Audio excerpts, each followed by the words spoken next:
गोविंदाय कृष्ण पृष्ठाय भूतले श्रीमद्भक्तिसिद्धनाय नामचिंतयामि। नमस्ते मधुसूदनाय भक्तिपादप्रियाय ते दुर्लभ कृष्ण भक्ति विनति स्वरूपाय। हरे कृष्णा कृष्ण कृष्ण हरे हरे, हरे राम नैनं गल अश्रुधारया वदनं गदगदरुधिया गिरा पुलिकेन चिते वपुपदा तब नाम ग्रहण भविष्यति। हे प्रभु, वो दिन मेरी जिंदगी में कब आएगा जब आपका नाम ग्रहण करते हुए मेरी आंखों से अपूर्ण अश्रु की नारा बहेगी, मेरा कंठ अवरुद्ध हो जाएगा, मैं गदगद हो जाऊंगा और मेरा स्वर बंद हो जाए, मैं बोल न पाऊँ, मैं कुछ कह न पाऊँ। आपका नाम ग्रहण यहाँ बताया ना, तब नाम ग्रहण भविष्यति, भले भविष्य में ऐसा। जैसे कि हमने यहाँ सुना कि महाप्रभु, हालांकि ये श्लोक प्रेम की वो शुद्ध भक्ति की उच्चतम अवस्था है जहाँ व्यक्ति निरंतर प्रभु के लिए, भगवान के लिए, कृष्ण के लिए रोदन करता है।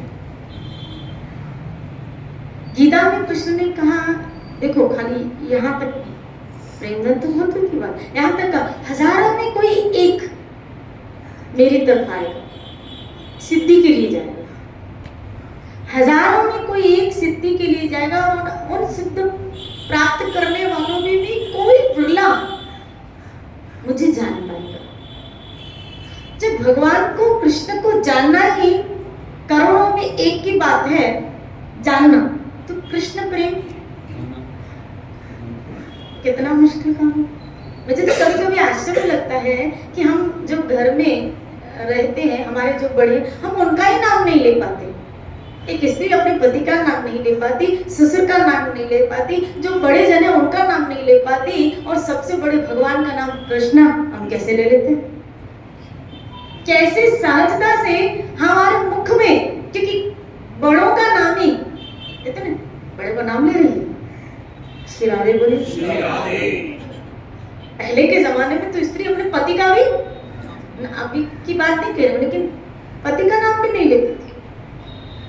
लेकिन हम कृष्ण का नाम कैसे लेते हैं? हरे कृष्ण कृष्ण कृष्ण हरे हरे, हरे राम और बड़ी सरलता से, बड़ी सहजता से। तो यहाँ यही बात बताई, या तो भगवान कृपा करे तो ये रति प्राप्त हो, या तो कोई भक्त कृपा करे तो, लेकिन इन दोनों के लिए कहा गया विरला हो गए, बहुत विरले होते हैं, यानी बहुत गिने चुने लोग होते हैं जिन पे भगवत कृपा या भक्त कृपा बरसती है। भक्त कृपा कैसे का, यानी किसी भक्त के, अगर आप किसी भक्त को प्रसन्न कर लेते, किसी भक्त को प्रसन्न कर लेते और उनसे प्रभु प्रेम प्राप्ति की याचना करते हो, यही एक साधु के पास जाने का सच्चा हित है, ध्येय है।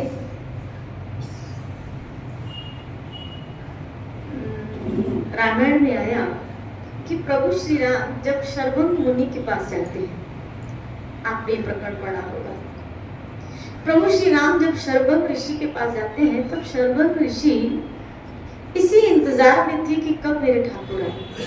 हालांकि उससे पहले स्वर्ग से राजा इंद्र उनको लेने के लिए आते, लेकिन उन्होंने मना कर देते। बोला क्या? बोला अपने तप से प्राप्त हुई सिद्धि के द्वारा अगर किसी लोक में व्यक्ति जाता है तो अपनी शक्ति का उपयोग करना, उसको अपनी तपस्या से प्राप्त की हुई या अपने भजन से प्राप्त की हुई शक्ति का उपयोग भौतिक लेवल पे कभी करना, यहाँ तक कि आध्यात्मिक लोकों में जाने के लिए भी नहीं करना चाहिए। तो प्रभु श्री राम शर्वंग मुनि पूछते हैं, इंद्र कहते हैं ऐसा क्यों? शर्वंग मुनि से बोला इससे दो चीजें होगी, एक उसको दम्भ बढ़ेगा, उसका अहम बढ़ेगा, दूसरा उसके पतन होने से, यानी वो जो खर्च कर रहा है अपना भजन या अपनी सिद्धि, तो वो क्षय हो जाएगी।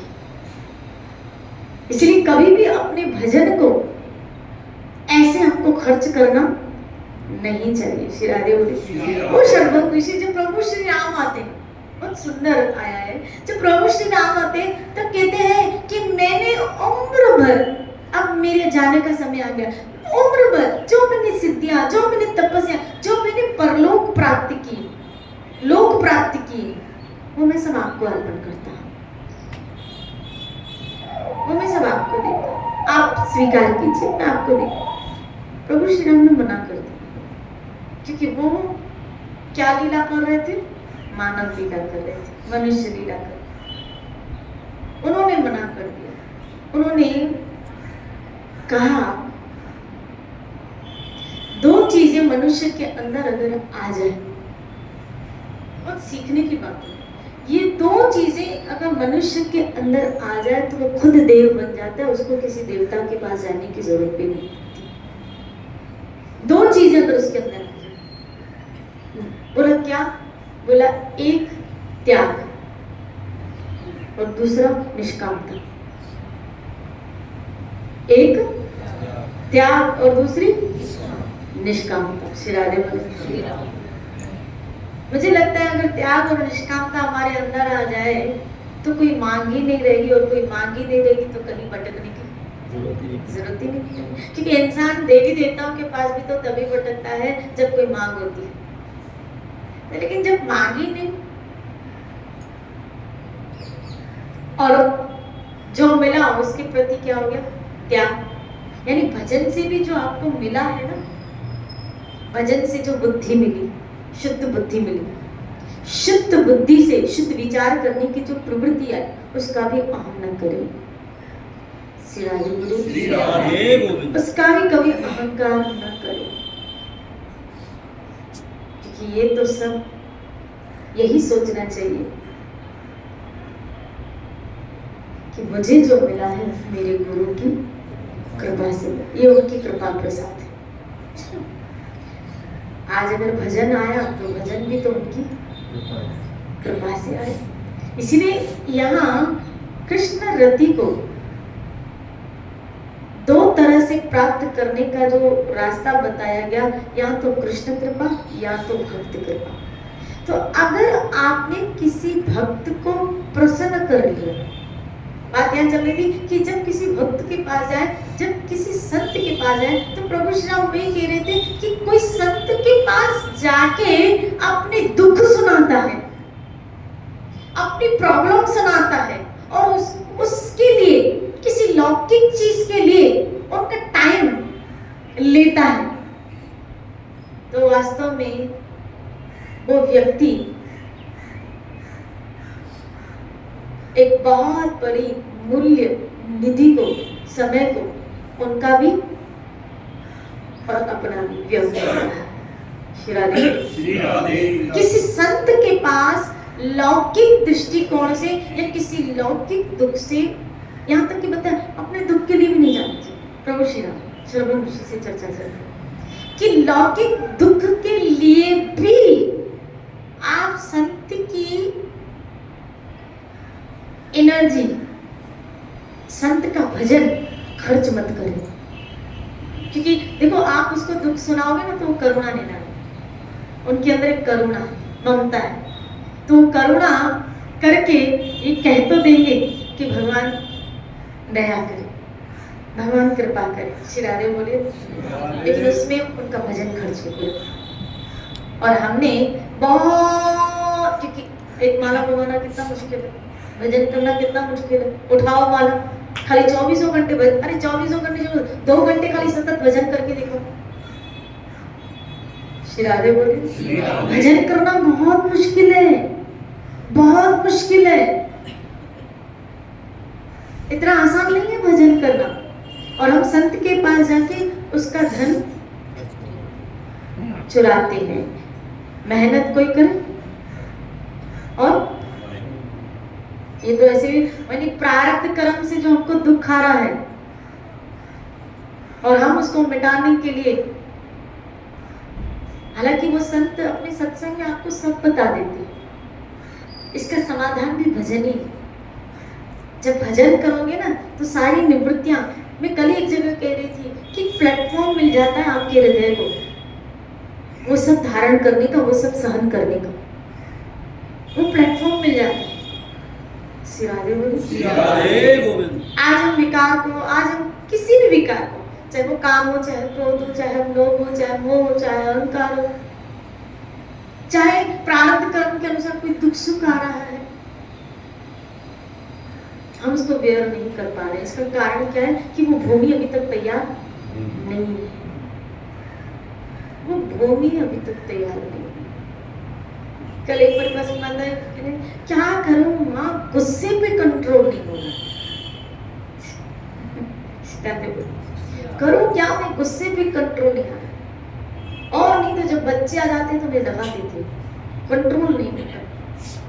सिरादे बोले इस पे विचार चल रहा था कि इंसान पहले गुस्सा जो करता है ना, किसी कारण से करता है, समझ लो। पहले इंसान गुस्सा किसी कारण से करता है। से पति पत्नी जा रहे थे ट्रेन में, तो उनको साधु मिला, तो पति शुरू हो गया साधु को कहने लगा, महाराज इसको समझाइए इसको। बोले क्या समझाओ? बोला बहुत गुस्सा करती है मेरे को, बहुत गुस्सा करती है, उसको कुछ समझाइए। तो फिर पत्नी ने कहा, महाराज कोई कारण होगा ना गुस्सा करने का, बिना कारण के तो कोई नहीं करेगा। संत ने कहा बात तो सही है, बिना कारण के तो कोई गुस्सा, कोई कारण होगा। हाँ, इंसान पहले कारण से गुस्सा करता है। क्या बोला? इंसान पहले कारण से गुस्सा करता है और बाद में गुस्सा करने के लिए कारण ढूंढता है। समझ रहे? क्योंकि अब गुस्सा करते करते उसके वो स्वभाव में आ गया, अब वो कारण ढूंढता है गुस्सा करने के। पहले कारण से गुस्सा करता है और फिर गुस्सा करने के लिए कारण ढूंढता है। राधे गोविंद बोले कारण ढूंढता है। एक सेठ अपने नौकर से कहने लगा, ये दाल बनाई, चपाती ऐसे बनाते और चावल क्या है कच्चे, तुम्हें खाना बनाना भी आता है कि नहीं आता है? बहुत डांटा उसको, बहुत डांटा। बेचारा नौकर जो रसोइया था, अभी थोड़ा डर गया। दूसरा दिन हुआ, उसने डरते डरते सारा खाना बनाया और टेस्ट करा के सब सही है। सबने कहा हाँ आज तो बहुत बढ़िया बना। सेठ को कहा और बहुत खुशी आ गया। सेठ खाने लगा, एक की जगह उसने दो ज्यादा खा ली। शिराजे बोली तो नौकर खुश हो गया, बोला आज तो क्या, बोला आज तो सही है ना। बोला फिर कल क्यों नहीं ऐसे बनाया था?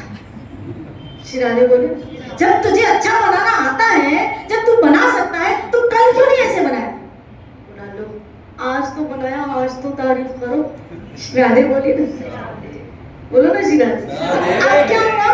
पहले कारण था गुस्सा करने का, कल वाला कारण था गुस्सा करने का, लेकिन आज वो आदत इतनी बन गई है कि उस कल को याद करके गुस्सा किया जा रहा है। तो कभी कभी इंसान की वृत्ति ऐसे बढ़ जाती है क्या कि वो कारण ढूंढता है। राधे गोविंद बोलो।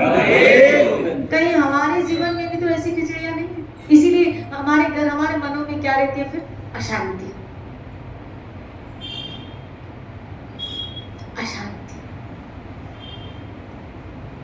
लेकिन भजन क्या करेगा? आपके अंदर एक प्लेटफॉर्म तैयार करेगा। अब ये बातें हम सत्संग में तो समझते ही है ना, लेकिन धारण कितने लोग करते हैं? सत्संग में समझ रहे हैं, क्या नहीं समझते? गुस्सा नहीं करना चाहिए, बोलो। समझते हैं, लेकिन हम धारण कितना करते कि नहीं करना है? जब आ रहा है उसको कंट्रोल कितना करें? और ये तभी होगा ना जब आप अपने अंदर आपका प्लेटफॉर्म तैयार होगा। और यहाँ भगवान श्री राम शर्वंग ऋषि से कहते हैं क्या कि इन चीजों के लिए कभी संत के पास नहीं जाना चाहिए। लो श्री राधे बोले भाई, अपने दुख सुनाने के लिए संत की आप टाइम वेस्ट मत करो, क्योंकि वो बातें आपको अपने सत्संग के द्वारा सारा हल बता देते हैं। खाली आप उस हल को अपनाओ, वो जो सूत्र बता रहे हैं, वो जो मार्ग बता रहे हैं, आप उसको अगर अपनाओगे तो आपके अंदर वो प्लेटफॉर्म तैयार होता जाएगा। वो कह रहे भजन करो, प्लेटफॉर्म तैयार होगा। हम भजन करने के लिए तैयार नहीं। वो कह रहे ऐसा आचरण करो, हम वैसा आचरण। हम क्या सोचते हैं, हम क्या उम्मीद रखते हैं, जैसा जो हमने सत्संग सुना है ना, वो सामने वाला नहीं है। लो तुम, ये तुम्हारे लिए था, मतलब आपने जो समझा ना, सामने वाला तो ऐसा है ही नहीं। तो सामने वाले के लिए सत्संग नहीं की गई थी भाई, सत्संग तो हमारे लिए की गई थी। क्या हम ऐसे हैं? श्री राधे बोलो, बोलो ना श्री राधे। क्या हम उस, वो कर रहा है तो तुम भी कर रहे हो, उसको ऐसा नहीं करना चाहिए। अब आज ही हमने सीखा, प्रभु श्री राम 2 सूत्र दे रहे, त्याग और निष्कामता। चलो ये सूत्रों में मैं तो आज सुबह विचार कर रही थी, खाली ये 2 चीजें कोई मानव अपने जीवन में ला दे, क्योंकि भगवान श्री राम स्वयं मनुष्य बन के, मानव बन के ये 2 सूत्र प्रदान कर रहे हैं कि मानव ये 2 सूत्र ले लो अपने जीवन में, तो तुम देवता बन जाओगे, तुम देवता बन जाओगे। लाओ अपने जीवन में। श्री राधे बोलो। आज हम रामायण पढ़ तो लेते हैं 9 दिनों में, लेकिन उन 9 दिनों के रामायण में आपने पढ़ तो लिया, लेकिन उसने जो शिक्षा थी वो कितनी अपने जीवन में उतारी। कभी कभी मैं उसको अध्ययन करती हूँ, पढ़ती हूँ, तो सोचती हूँ क्या ग्रंथ है, सिर्फ त्याग और निष्कामता भरी पड़ी है इस ग्रंथ में, सिर्फ त्याग। कल मैं वही विचार रख रही थी सब कि एक परिवार का संगठन कैसे होना चाहिए, रामायण आपको वो सिखाती है। गीता पूरा ज्ञान से भरा पड़ा है, भागवत पूरी रस से भरी पड़ी है, चैतन्य लीला पूरी भक्ति से भरी पड़ी है। क्या नहीं है? श्री राधे बोलिए। अगर आप संसार में भी हो तो कैसे जीना चाहिए, अरे कैसे जी के आप मुक्त हो सकते हो, कैसे जी के आप मुक्त हो सकते हो, यानी इसी मनुष्य जीवन में मुक्ति आपके चरण छूगी। श्री राधे बोलिए। सोचो काश हम सबों का खाली ऐसा जीवन आ जाए, क्या हम हित की भावना सबके लिए रखें, हमारे अंदर निष्कामता की भावना आ जाए कि हम किसी के लिए कार्य कर रहे हैं लेकिन उससे एक्सपेक्टेशन ही नहीं है, हम प्यार कर रहे हैं किसी से लेकिन उसमें रिटर्न की हमें भावना ही नहीं, एक निस्वार्थ भाव है। यही चीज तो ईश्वर को, यही चित्त तो हमने पढ़ा ना पहले कि ऐसा चित्त में कृष्ण प्रेम जल्दी उदित हो जाता है। लगे श्री राधे बोले। और फिर अगर कोई ऐसा जीव सिर्फ भक्त के पास आ गया तो भक्त का प्रभाव उस जीव के ऊपर इतनी जल्दी पड़ जाता है कि उसके अंदर कृष्ण रति उदय हो जाती है। लेकिन उदय होने के बाद भी क्योंकि चित्त शुद्ध था ना, साफ था ना, वो यही कहता है अभी तक तो मैं खाली हूँ, मेरे पास तो कुछ नहीं। श्री राधे बोले। अगर कोई उसको कहता है तो बोल दे ना, मैं खुद ही खाली लगा पड़ा, हम खुद ही में खाली लगे पड़े। श्री राधे बोले। यहाँ बताया ना कि मेरे ऐसे भाग्य कहाँ मुझे प्रेम मिले, कृष्ण प्रेम मिले। प्रेम तो बहुत दूर की बात है, प्रेम की गंध भी अभी तक मुझ में नहीं है। हाय हाय, मुझ में तो कृष्ण का झूठा प्रेम भी नहीं। श्री राधे बोलिए। सच्चा तो बहुत थोड़ी, झूठा प्रेम भी नहीं है। इसीलिए कृष्ण भक्त जो प्रेम के अधिकारी हैं, वे किसी से ये नहीं कहते कि मैं तुम्हें प्रेम प्रदान कर सकता, कभी नहीं ये कहते, क्योंकि अपन खुद ही खाली। हालांकि वो प्रेम से लबालब बड़ा है, लेकिन फिर भी वो अपने आप को खाली समझता है। किंतु जिस भाग्यवान व्यक्ति के प्रति वे प्रसन्न होते हैं, उसकी प्रेम प्राप्ति के अभिप्राय मात्र को वे प्रकाश करते हैं। श्री राधे। अगर कोई कृष्ण भक्त आपसे प्रसन्न हो गया है, यहाँ बताया जिस भाग्यवान व्यक्ति के प्रति वे प्रसन्न होते हैं, इसीलिए तो मैं कहती हूँ संत हंसे भगवान फंसे। श्री राधे बोले, जिस भाग्यवान व्यक्ति के प्रति वे प्रसन्न होते हैं उसके प्रेम प्राप्ति के अभिप्राय यानी उसको उसको उसको उस अंदर ये इच्छा वो देखते हैं ना कि इसको भगवत प्रेम प्राप्त करने की इच्छा है, वो इतने प्रसन्न हो जाते हैं कि प्रभु भक्ति प्राप्त करना चाहता है। लगे जो भगवान से प्रार्थना करते हैं अंतरात्मा से कि प्रभु इसको आपका प्रेम दे दीजिए ना, इस पे कृपा कीजिए। इसलिए मैं कहती हूँ जब हमारे हाथ में माला आई है ना, इससे पहले कहीं ना कहीं उस संत के मन में आया कि प्रभु इसको भजन दे दीजिए। ये उन संतों की कृपा का प्रसाद है। श्री राधे बोले, और उसे प्रेम दान करने के लिए श्री कृष्ण के चरणों में वे प्रार्थना जना सकते हैं, प्रार्थना करते हैं, लेकिन उस व्यक्ति को सामने से नहीं कहते कि मैं तुम्हें प्रेम दे सकता हूं, लेकिन हाँ कृष्ण के चरणों में जरूर अंतरात्मा से प्रार्थना करती कि प्रभु इसके अंदर आपको आपका प्रेम प्राप्त करने की बड़ी इच्छा है, आपकी भक्ति प्राप्त करने की बड़ी इच्छा है। या ये कह देना मैं कर सकता, मैं दे सकता, पहले मेरी सेवा करो। श्री राधे बोले, बोलो ना श्री राधे। वो तो इतने निष्काम होते हैं। याद रखना, गुरु जब सेवा देते हैं उनको जरूरत नहीं, वो तो निष्काम है, वो तो हमारी वृत्तियों को, क्योंकि जो जहाँ जहाँ हमारी वृत्ति, आज सुबह मंथन चल रहा था, विचार चल रहा था कि भगवान किन किन रूपों में आके जीवों का उद्धार करते हैं। ठाकुर देखो आचार्य के रूप में आके, भक्तों के रूप में आके, किन किन रूपों में आके कहीं भक्ति का प्रचार करें। हमारी वृत्तियों को तो वही जान सकता है ना, जैसे अंतरात्मा हमारी जुड़ी है, और वो गुरुजन जो हमसे जुड़े हैं, वही मेरा ठाकुर उन रूपों में आके हमारे अंदर की वृत्तियों को जान करके वो जैसे डॉक्टर नहीं है, हम डॉक्टर के पास जाते हैं तो जांच करवाते हैं। क्यों जांच करवाते हैं? अंदर की बात पता चले। वो अंदर की बात जैसे पता चलेगी वो वैसा फिर ट्रीटमेंट करते हैं। जैसे व्यक्ति सीधा गया, पेट में बहुत दर्द हो रहा है, दर्द हो रहा है, अंदर जांच कराई, पता चला लिवर में कुछ इन्फेक्शन, उस अनुसार ट्रीटमेंट किया। भाई कैंसर है, उस अनुसार, टीबी है, उस अनुसार ट्रीटमेंट किया।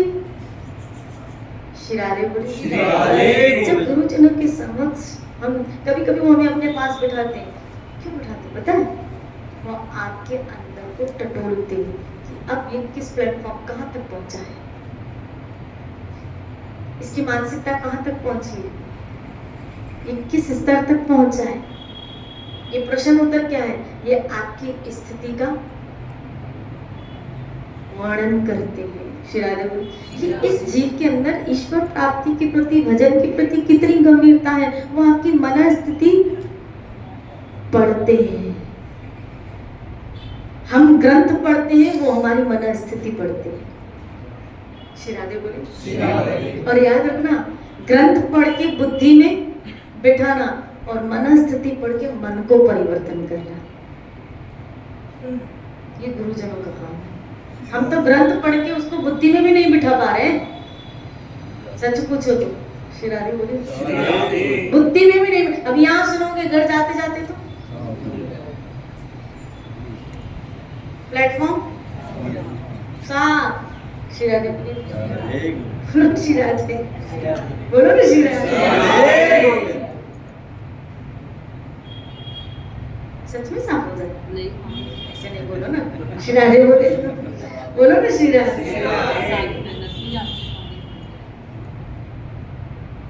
तो हमें तो ग्रंथ भी दिमाग में, गुरुजन हमारी मन स्थिति पढ़ते हैं। और जब आपके अंदर से एक स्पिरिचुअलिटी निकलती, आपके क्वेश्चन एक स्पिरिचुअल, क्योंकि आपके अंदर की धरा को ही तो संवारना है, आपके अंदर की स्थिति को ही तो संवारना है। बाहर की स्थिति से हमें मतलब नहीं है, बोले पैंट शर्ट पहन, बोले तिलक मतलब, बाहर की स्थिति से हमें मतलब नहीं है, हमें मतलब आपकी अंदर की स्थिति। क्योंकि गीता में कृष्ण ने कहा है, तुम्हारे अंदर का भाव जैसे होगा अंत में मैं परिणाम वैसा दूंगा, वैसा दूंगा। और हम यही चाहते हैं कि आपके अंदर का प्लेटफॉर्म कृष्ण के लिए तैयार हो जाए, अंदर कृष्ण ऐसे बैठ जाए कि वहां जैसे गोपी कहती है, मैं चाहूंगी तो भी उसको मैं निकाल नहीं सकती। श्री राधे बोले, यही काम गुरु करते हैं कृष्ण को घुसाने का। इसीलिए वो मन को मरोड़ते हैं, बिलोड़ते हैं और कृष्ण प्रेम का दीपक जलाते। राधे गोविंद बोले। इसीलिए यहाँ पे पता है कि जब किसी का ऐसी स्थिति वो देखते हैं ना, तो वो प्रार्थना करते हैं, प्रभु इस जीव के ऊपर क्या करो, ये जीव आपका प्रेम चाहता है, ये जीव आपकी भक्ति चाहता है, ये जीव आपको पाना चाहता है। तो थोड़ी सिफारिश जब लग जाती है ना, एक आपकी तड़प, एक आपकी इच्छा और दूसरी उनकी कृपा, दोनों जब मिल जाते हैं तब हमारा ठाकुर थोड़ा पिघल जाता है। इसीलिए इच्छा के साथ भक्त की कृपा भी लेना सीखो। श्री राधे बोले। हालांकि इस इच्छा का क्रिएशन भी किसी के भक्त के संग से ही हुआ, भक्तों के संग से इस इच्छा का क्रिएशन होता है और इन गुरुजनों की कृपा से ही फिर ये इच्छा हमारी पूरी होती है। राधे गोविंद बोलिए।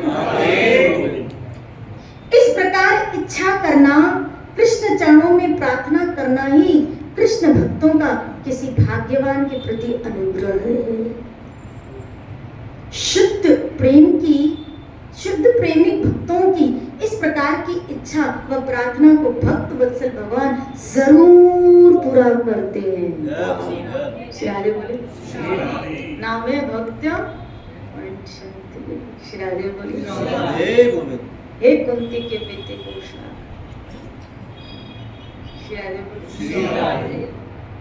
अपना मान टले जाए, अपने भक्त का मान टलते न देखा, भगवान को नियम बदलते देखा। इसलिए कभी शुद्ध भक्तों के पास, संतों के पास है एक ही चीज, जी कृष्ण प्रेम कैसे प्राप्त हो।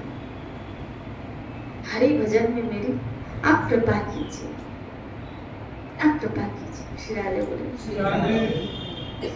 मैं एक बार इनका, मेरे पास एक वो वीडियो आया, किसी ने भेजा था। देवकी नंदन महाराज एक बार प्रेमानंद बाबा जी के पास गए, ब्रज कीर्तन थे। तो उन्होंने कहा, प्रेमानंद जी को कह रहे, बाबा खाली किशोरी जी तो आपके यहाँ टहलती होगी, किशोरी जी तो कभी हमारी तरफ भी उनको कहना कृपा बरसाए, हम हमारी याद दिला देना उनको, हमारा नाम खाली वहाँ निकाल देना, क्योंकि आपके यहाँ तो टहलती हो। श्री राधे बोलो ना श्री राधे। तो मैं सोच रही थी कि एक भक्त की याचना एक भक्त के पास, एक संत के पास जाए तो कैसी होनी चाहिए, वो क्या मांग रखे, ना कि वो अपनी स्थितियां आगे वर्णन करे कि ऐसा हो रहा है, मेरा पति ऐसा कर रहा है, पति ने तंग करके रखा है, पत्नी ने परेशान करके रखा है, ये गुस्सा है, बच्चा है इसे। अरे वो तो सब तुम्हारे कर्म का फल है जो तुम्हें भोगना ही पड़ेगा। तुम कितना भागोगी, भाग के वृंदावन जाओगे, पति को छोड़ के, पत्नी को छोड़ के, वो पीछा करेगा तुम्हारा कर्म, वृंदावन तक आ जाएगा। मैं सही बोल रही हूँ, भागो मत, अपने कर्मों से मत भागिए। ये सुधरता नहीं, ये सुधरता नहीं, बच्चा सुधरता नहीं, ये सुधरता नहीं, ये सुधर, अरे अपने आप को सुधर। जैसी दृष्टि शायद हम ही नहीं सुधरे, हम बोल रहे वो नहीं सुधरे, मुझे तो लगता है शायद हम ही नहीं सुधरे, शायद हम सुधर जाएंगे तो हमें सब सुधरा हुआ नजर आ जाएगा। बुरा ढूंढने को ले जा, बुरा न मिले आपको, अपने आप को जब देखा तो मुझसे बुरा को शिरारे। हमें तो ऐसा, हमारी स्थिति है, सामने वाले को जब देखा तो इससे बुरा न कोई। बोलो ना हम इस दोहे को ऐसे बोलते हैं, शिरारे बोलते, सामने वाले को जब देखा इससे बुरा न कोई। रावण को भी इसने क्या कर दिया, फेल कर दिया, रावण को भी फेल कर दिया। शिरारे बोलते, और हमने हमने तो राम को फेर कर दिया नहीं। बोलो ना श्री राधे, बोलो ना श्री राधे। रावण को फेर किया हमने। क्या शायद हमारी आंखें, शायद हमारा चश्मा ठीक नहीं। श्री राधे बोले, इसलिए कृष्ण भक्तों के पास जाए, लेकिन कृष्ण भक्तों से क्या मांगो, ये प्रभु श्री राम से सीखी क्या मांगना चाहिए। बस आप तो मेरे पे कृपा कीजिए कि जैसे आपने इस तरह त्याग और पुरुषार्थ से प्राप्ति किया, मैं किसी संत के पास जाकर क्या मांग कि आप मुझ पे कृपा कीजिए, मुझे हरि भक्ति दीजिए, मेरी भजन में और रुचि बढ़े, मेरी ये स्थिति जो यहाँ वर्णन की गई है, मुझे ऐसी स्थिति चाहिए। मेरा वज्र जैसा हृदय जितना कठोर है, वो कभी प्रभु के लिए आंसू नहीं, कभी नम नहीं हुई है, ये कभी आंखें नम नहीं हुई है। तो कृपा कीजिए कि कभी मुझे उसका नाम पुकारते पुकारते मेरी आंखें भी नम हो जाए। ये मांगिए, उनको चरण पकड़ के कृपा कीजिए। श्री राधे। इसी चर्चा को लेते हुए कल चलेंगे। खूब भजन करो अपने जीवन को। धन्यवाद। श्री राधे।